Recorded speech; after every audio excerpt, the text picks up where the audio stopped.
Hi, welcome to the Metal Detecting Show, episode number 30.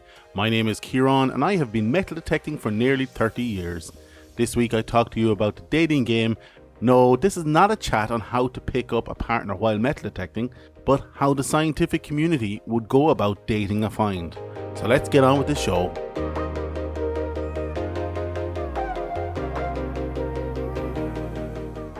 Hey, before we start, I want to thank you for listening to the podcast and I hope you enjoyed the show this week. If you want to give me feedback or interact with the show, please reach out to me on Twitter at DetectingThe or Instagram at the Metal Detecting Podcast, or if you want to pop me an email to Kieran at themetaldetectingshow.com. And now, if you'd like to leave me a voicemail, please do so on speakpipe.com/the Metal Detecting Show. The link will be in the show notes. And lastly, if you like this content, please don't hesitate to tell your friends and don't forget to hit that subscribe button.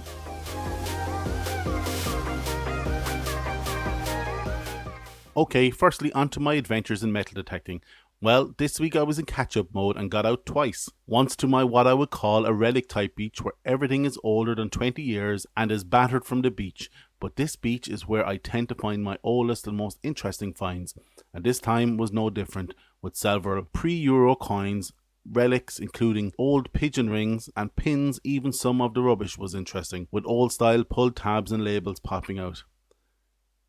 This hunt, if you are following me on Instagram, is the hunt that I had spent 2 hours chatting to the camera, showing off my finds to the camera, only to realise that the camera was off. I had forgotten to turn on the camera in my excitement to get out, and believe me, that was painful.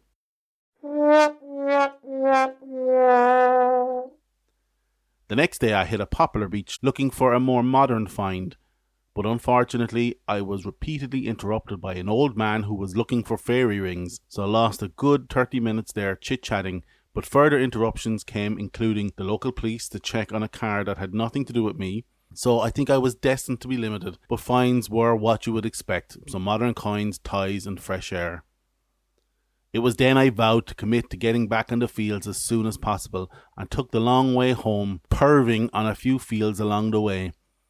Let me know if you do that. Go out of your way just to look longingly at a field in the hope the farmer will come over to you and say to you, "All she needs is a good detecting. Do you know anybody that could sort her out?" Enough of that. Also this week I got around to something that I was thinking about for a few weeks, and that was an experiment in sublimation of corrosion from the surface of a coin. So to give you an example you might be familiar with, did you ever see those videos of the guys using high-powered lasers to remove surface rust from steel panels? Well, this works by a process called sublimation, where the rust is heated up so fast that it goes from solid to gaseous form, bypassing liquid, leaving a pristine surface on the steel. Seeing as I have a laser lying about my shed, I thought it would be a cool experiment to see if I could sublimate some of the patina from an old 2P. Now, when I posted this on Instagram, I got a few DMs of people asking, why did I ruin the coin? And just to put it on the record, it was a 2P from 1975. Even though it looked old, it was super common and damaged on the beach beyond any value. Anyways, to continue, in theory this shouldn't work, as the temperatures required for sublimation to occur are way beyond the capability of my little laser.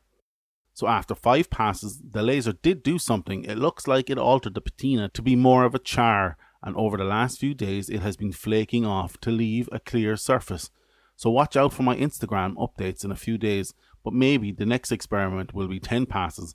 But I think I might be onto something, and I may need a more powerful laser as I suspected in the first place.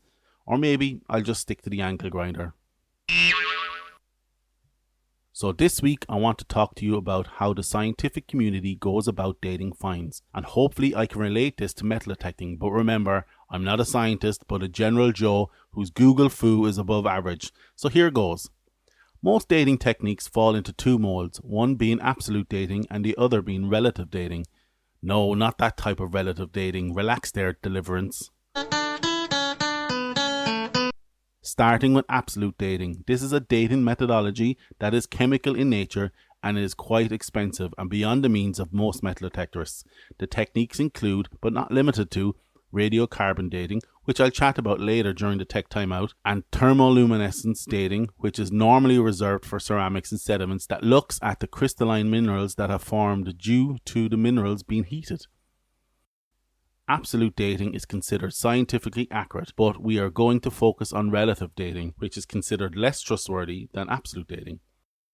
Stratigraphy is the primary method of relative dating, and that is the study of the formation of strata in the soil due to stratification, which essentially means that over time, soil will form layers, with the topmost layer, the humus layer, being the newest layer, normally forming within 12 months. This layer is made up of leaf litter and decomposed organic matter.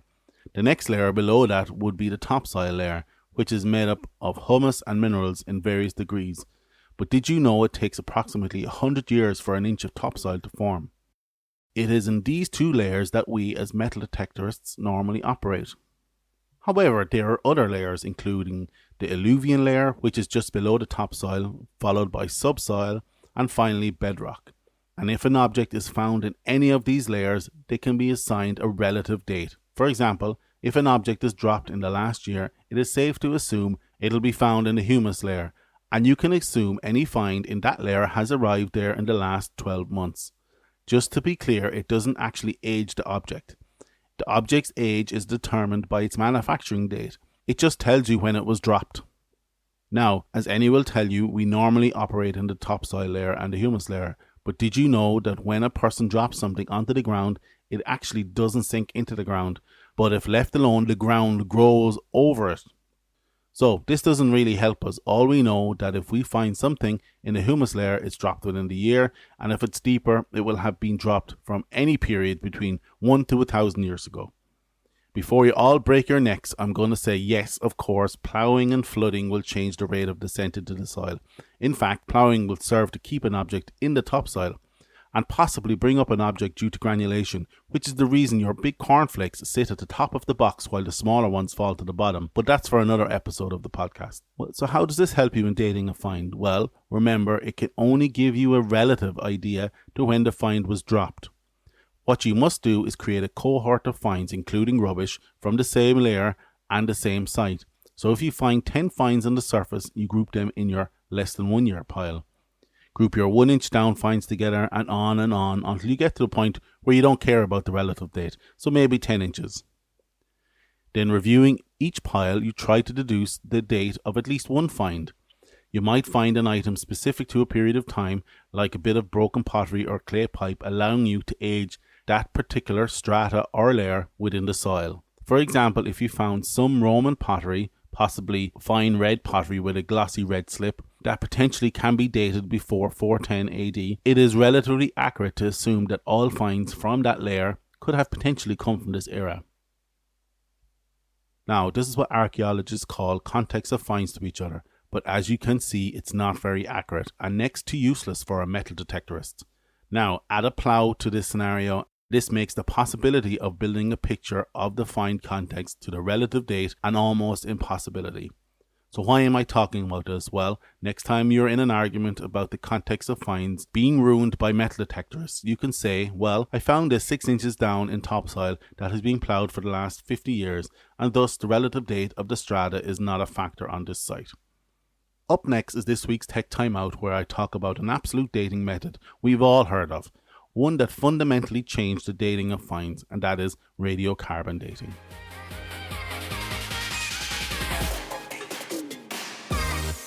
Time for this week's Tech Time Out. This week I want to give you a high-level view of radiocarbon dating, sometimes referred to as just carbon dating, and I want to talk about how it works. Carbon dating was developed in the 1940s at the University of Chicago by Willard Libby, who received the Nobel Prize in Chemistry in 1960 for his work on the subject. So how does it work?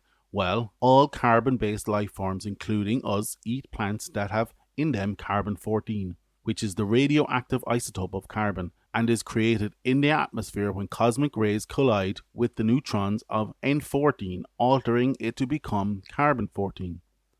While alive, we and other carbon-based animals constantly exchange this carbon-14 in our bodies, so that it is constantly replenished.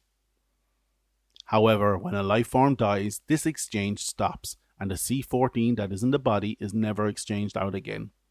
Now, because C14 is radioactive, it suffers from radioactive decay, and carbon-14's radioactive half-life is about 5,730 years, give or take 30 years.